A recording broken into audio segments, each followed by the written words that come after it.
दोस्तों तैयार हो जाइए, क्योंकि आज जो खबर हम आपको बताने जा रहे हैं वह सिर्फ एक खबर नहीं, यह डिजिटल दुनिया में छिड़ चुकी एक ऐसी महायुद्ध की शुरुआत है जिसका असर आने वाले कई दशकों तक महसूस किया जाएगा। ये वही खबर है जो वॉशिंगटन से लेकर दिल्ली तक, सिलिकॉन वैली से लेकर मुंबई के टेक पार्क्स तक हर जगह चर्चा का सबसे बड़ा मुद्दा बन चुकी है। और यकीन मानिए, इस बार मामला सिर्फ राजनीति का नहीं, सिर्फ टेक्नोलॉजी का नहीं, बल्कि पूरी की पूरी डिजिटल संप्रभुता यानी डिजिटल स्वतंत्रता का है। अमेरिका, जो दशकों से दुनिया के डिजिटल साम्राज्य का बादशाह बना बैठा था, जिसने अपने गूगल, फेसबुक, इंस्टाग्राम, ट्विटर और व्हाट्सएप जैसे हथियारों से पूरी दुनिया को अपनी मुट्ठी में कैद कर रखा था, आज पहली बार किसी ने उसकी नींव हिला दी है। और यह कोई छोटा मोटा देश नहीं, बल्कि दुनिया का सबसे बड़ा लोकतंत्र भारत है। कहानी की शुरुआत होती है कुछ हफ्ते पहले, जब अमेरिका ने भारत के खिलाफ अपना अब तक का सबसे बड़ा आर्थिक हथियार चला 50% तक का टैरिफ। अमेरिका को लगा कि यह कदम भारत की अर्थव्यवस्था पर सीधा दबाव डालेगा। भारतीय कंपनियां घुटने टेक देंगी और भारत सरकार उनके आगे झुक जाएगी। लेकिन दोस्तों, यह 81वीं सदी का भारत है जो झुकने के लिए नहीं, बल्कि पलटवार करने के लिए जाना जाता है। और इस बार पलटवार इतना जोरदार था कि व्हाइट हाउस में बैठे सलाहकार भी हैरान रह गए। भारत ने सबसे पहले उन सभी चीजों के इंपोर्ट और एक्सपोर्ट पर रोक लगा दी जिन पर अमेरिका भारत पर निर्भर था। नतीजा यह हुआ कि अमेरिका की सप्लाई चेन में भूचाल आ गया। उनके बड़े बड़े उद्योगपतियों और कारोबारियों के चेहरे पीले पड़ गए और वहां की मीडिया में यह हेडलाइन बनने लगी, इंडिया स्ट्राइक्स बैक। लेकिन असली खेल तो इसके बाद शुरू हुआ। दोस्तों, यह तो सिर्फ झड़प थी। असली युद्ध का ऐलान तो तब हुआ जब भारत ने डिजिटल मोर्चे पर हमला बोल दिया। आज से पहले तक आप और हम सुबह आंख खुलते ही सबसे पहले जिस चीज का इस्तेमाल करते थे वो था गूगल, फेसबुक, इंस्टाग्राम, व्हाट्सएप या ट्विटर। हमारे बच्चों के होमवर्क से लेकर हमारे बिजनेस प्रोजेक्ट तक, हमारी हर छोटी बड़ी जरूरत के लिए हम इन्हीं अमेरिकी प्लेटफॉर्म्स पर निर्भर थे। और यही निर्भरता अमेरिका का सबसे बड़ा हथियार थी। हमारा हर सर्च, हर मैसेज, हर तस्वीर, हर वीडियो, सब कुछ अमेरिका के सर्वर्स पर जाता था। हमारी पसंद नापसंद, हमारा सोचने का तरीका, हमारी खरीदने की आदतें, सब कुछ अमेरिका के पास दर्ज होता जा रहा था। भारत की 99% आबादी इन अमेरिकी डिजिटल सेवाओं का इस्तेमाल कर रही थी और इसके बदले अमेरिका अरबों खरबों डॉलर कमा रहा था। लेकिन अब भारत ने ठान लिया है, अब और नहीं। और इसी संकल्प का नतीजा है कॉमेट। जी हां दोस्तों, भारत ने अपना खुद का स्वदेशी गूगल एलची कर दिया है और इसका नाम है कॉमेट। यह सिर्फ एक सर्च इंजन नहीं, बल्कि भारत का डिजिटल ब्रह्मास्त्र है। कॉमेट की ताकत का अंदाजा आप इस बात से लगा सकते हैं कि लॉन्च के पहले ही 24 घंटों में इसे दुनिया के 100 देशों में डाउनलोड किया गया और यह डाउनलोड रिकॉर्ड तोड़ गया। जैसे ही इसकी खबर फैली, सिलिकॉन वैली में आपात बैठकें होने लगीं। अमेरिकी टेक कंपनियों के शेयर गिरने लगे और अमेरिका के टेक जर्नलिस्ट ने खुलकर कहना शुरू कर दिया कि गूगल की बादशाहत खतरे में है।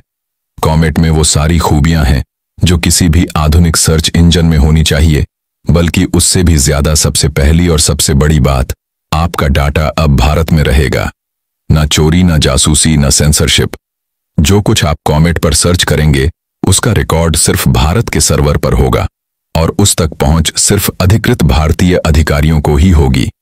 दूसरी बड़ी खासियत, यह 23 से ज्यादा भारतीय भाषाओं में उपलब्ध है। अब इंटरनेट सिर्फ अंग्रेजी जानने वालों का अधिकार नहीं, बल्कि हर भारतीय अपनी भाषा में इसे इस्तेमाल कर सकेगा। तीसरी और सबसे खतरनाक ताकत, कॉमेट पूरी तरह एआई यानी आर्टिफिशियल इंटेलिजेंस से लैस है। यह आपकी पसंद नापसंद को सीखेगा, आपके लिए खुद से कंटेंट ढूंढेगा और आपको ऑडियो वीडियो के जरिए उसी भाषा में जवाब देगा जिसमें आप चाहेंगे। सोचिए, आप अपनी मातृभाषा में बोलकर कोई सवाल पूछते हैं और कॉमेट आपको उसी भाषा में जवाब दे देता है, वो भी सिर्फ टेक्स्ट नहीं, बल्कि ऑडियो और वीडियो में। यह सुविधा आज तक गूगल भी इस स्तर पर नहीं दे पाया है। और तो और कॉमेट आपकी इंटरनेट डाटा खपत को भी कम करेगा, यानी आपका एंगजीबाइट डाटा पहले से ज्यादा चलेगा, जिससे गरीब से गरीब यूजर भी लंबे समय तक इंटरनेट का फायदा उठा सकेगा। यह कदम सिर्फ तकनीकी नहीं बल्कि कूटनीतिक भी है। ऐसा कदम पहले चीन ने उठाया था जब उसने गूगल, यूट्यूब और फेसबुक को अपने देश में बैन कर दिया और अपने प्लेटफॉर्म्स एलची किए। वजह थी डाटा सुरक्षा और अमेरिकी जासूसी से बचाव। अब भारत ने भी उसी राह पर कदम रखा है, लेकिन अपने तरीके से भारत सिर्फ अपने देश में ही नहीं बल्कि वैश्विक बाजार में भी कॉमेट को पेश कर रहा है। शुरुआती चरण में इसे 32 देशों में एलची किया जाएगा, जिनमें ऑस्ट्रेलिया, इंडोनेशिया, अरब देशों के साथ कई अफ्रीकी देश शामिल हैं। अमेरिका पर इसका आर्थिक असर भी बहुत बड़ा होगा। गूगल, इंस्टाग्राम, व्हाट्सएप और ट्विटर के सबसे ज्यादा यूजर भारत में हैं। अगर भारत एक दिन के लिए भी इन सेवाओं को बंद कर दे तो अमेरिका को अरबों डॉलर का नुकसान होगा, और अगर कॉमेट ने इनकी जगह ले ली तो यह नुकसान रूस का हो जाएगा। लेकिन दोस्तों, कॉमेट सिर्फ शुरुआत है। भारत जल्द ही ट्विटर, इंस्टाग्राम और व्हाट्सएप जैसे ऐप्स के भी भारतीय वर्जन एलएचई करने की तैयारी में है। यानी आने वाले वक्त में हमारा हर मैसेज, हर फोटो, हर वीडियो भारत के सर्वर पर रहेगा और भारत के कंट्रोल में रहेगा। और यही वजह है कि अमेरिका की नींद उड़ चुकी है। खबर है कि अमेरिकी राष्ट्रपति डोनाल्ड ट्रंप ने पीएम नरेंद्र मोदी को अमेरिका आने का न्योता दिया है ताकि इस पूरे विवाद को बातचीत से सुलझाया जा सके। लेकिन असली सवाल यह है, जब भारत इस समय डिजिटल मोर्चे पर जीत की स्थिति में है तो क्या उसे नेगोशिएशन में जाना चाहिए या फिर इस मौके का फायदा उठाकर अपनी डिजिटल आजादी को पूरी तरह स्थापित करना चाहिए? तो दोस्तों, इस पूरी कहानी का निष्कर्ष किसी साधारण घटना का अंत नहीं बल्कि एक ऐतिहासिक मोड़ का आगाज है। यह केवल एक सर्च इंजन के जन्म की बात नहीं बल्कि उस डिजिटल क्रांति की घोषणा है जो आने वाले दशकों तक भारत की पहचान को बदलने वाली है। कॉमेट का एलची सिर्फ तकनीकी विकास का प्रतीक नहीं बल्कि यह हमारे राष्ट्रीय आत्मसम्मान, आर्थिक स्वतंत्रता और डिजिटल संप्रभुता का झंडा है जो अब पूरी दुनिया में लहराने के लिए तैयार है। पिछले 70 सालों से अमेरिका ने अपने डिजिटल औजारों और कंपनियों के जरिए पूरी दुनिया के डाटा पर राज किया है। हमारे विचार, हमारी आदतें, हमारा कारोबार और यहां तक कि हमारे बच्चों की पढ़ाई तक सब उनके सर्वरों में कैद होकर उनके फायदे के लिए इस्तेमाल होते रहे। लेकिन आज भारत ने यह स्पष्ट संदेश दे दिया है कि अब वह दूसरों की डिजिटल गुलामी नहीं करेगा। कॉमेट का आना इस गुलामी की जंजीरों को तोड़ने की शुरुआत है।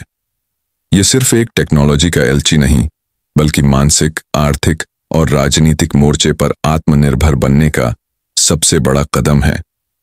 कॉमेट के जरिए भारत ने यह भी साबित कर दिया है कि वह अब तकनीक का सिर्फ उपभोक्ता नहीं बल्कि नवाचार का निर्माता भी है।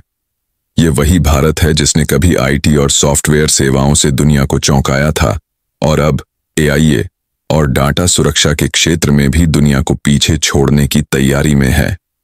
यह कदम केवल हमारे देश के 140 करोड़ नागरिकों के डाटा को सुरक्षित रखने का वादा नहीं बल्कि विश्व के सामने एक आदर्श स्थापित करने का प्रयास है कि तकनीकी प्रगति के साथ साथ निजता और संप्रभुता भी सुरक्षित रह सकती है। आर्थिक दृष्टि से देखें तो यह फैसला अमेरिका जैसी महाशक्ति के लिए भी एक सीधी चुनौती है। भारत का बाजार दुनिया के सबसे बड़े इंटरनेट यूजर बेस के रूप में पहचाना जाता है। अगर यह बाजार अमेरिकी प्लेटफॉर्म से हटकर भारतीय प्लेटफॉर्म्स पर आ जाता है तो न सिर्फ अरबों डॉलर की धनराशि यहीं देश में घूमेगी बल्कि लाखों युवाओं के लिए नए रोजगार और स्टार्टअप के अवसर भी पैदा होंगे। यह डिजिटल आत्मनिर्भरता हमारे व्यापार संतुलन को मजबूत करेगी और विदेशी निर्भरता को कम करेगी। कूटनीतिक दृष्टि से भी यह एक मास्टर स्ट्रोक है। अमेरिका जैसे देश जो अब तक डाटा और तकनीक के जरिए दबाव बनाते थे, अब भारत के साथ बराबरी से बातचीत करने पर मजबूर होंगे। आने वाले समय में कॉमेट सिर्फ भारत में ही नहीं बल्कि दर्जनों देशों में अपना पैर पसारेगा, जिससे भारत वैश्विक डिजिटल मानचित्र पर एक नई शक्ति के रूप में उभरेगा। और सबसे महत्वपूर्ण बात, यह कदम एक पीढ़ीगत बदलाव का प्रतीक है। आने वाली पीढ़ियां जब इतिहास पढ़ेंगी तो उन्हें यह साल याद रहेगा कि यही वह समय था जब भारत ने डिजिटल दुनिया में अपना ताज पहन लिया। वे कहेंगे कि जिस तरह 1947 में हमने राजनीतिक आजादी पाई थी, वैसे ही 2025 में हमने डिजिटल आज़ादी पाई और इस आज़ादी का नाम है कॉमेट। यह सिर्फ एक ऐप नहीं, यह भारत की डिजिटल स्वतंत्रता का बिगुल है। यह आत्मनिर्भर भारत का डिजिटल स्वरूप है। यह उस युग की शुरुआत है जब भारत सिर्फ दुनिया की तकनीक का हिस्सा नहीं रहेगा, बल्कि उसका नेतृत्व करेगा। कॉमेट आने वाले कल का वह सूरज है जिसकी किरणें दुनिया भर के देशों को प्रेरणा देंगी कि तकनीक की असली ताकत अपने देश और अपने लोगों के हित में इस्तेमाल की जाए। और यही कारण है कि आज हम गर्व से कह सकते हैं, भारत अब डिजिटल गुलामी से मुक्त है।